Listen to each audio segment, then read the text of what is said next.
అందరికీ నమస్తే. మనం ఈరోజు భారతదేశం వ్యాప్తంగా ముఖ్యాంశాలు ఒకసారి చూద్దామా. తుఫాన్ వల్ల ఆంధ్రప్రదేశ్లోని కాకినాడలో 2 మృతి చెందారు.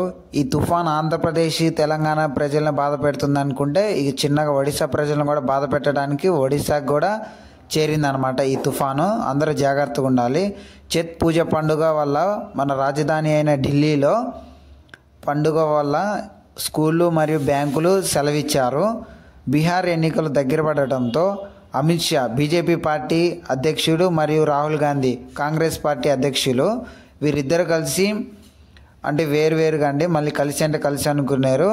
రాహుల్ గాంధీ మరియు అమిత్ షా ఈరోజు బీహార్లో ఎన్నికల సందర్భంగా ర్యాలీ నిర్వహించారు. వీళ్ళిద్దరు మేనిఫెస్టో కూడా త్వరలోనే రిలీజ్ చేస్తారు. ఈ విషయం గుర్తుపెట్టుకోండి. ఈ బీహార్కి చెందిన మేనిఫెస్టో రిలీజ్ అప్డేట్స్ మన ఛానల్లో ఉంటే మన ఛానల్ ఫాలో అవ్వండి ఇలాంటి అప్డేట్స్ కోసం.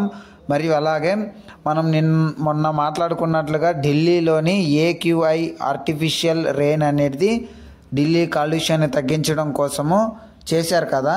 దీనికోసము ఆర్టిఫిషియల్ రెయిన్ అనేది కాలుష్యాన్ని 100కి 40% మాత్రమే కాలుష్యాన్ని అక్కడ తగ్గించిందని ప్రజలు భావిస్తున్నారు.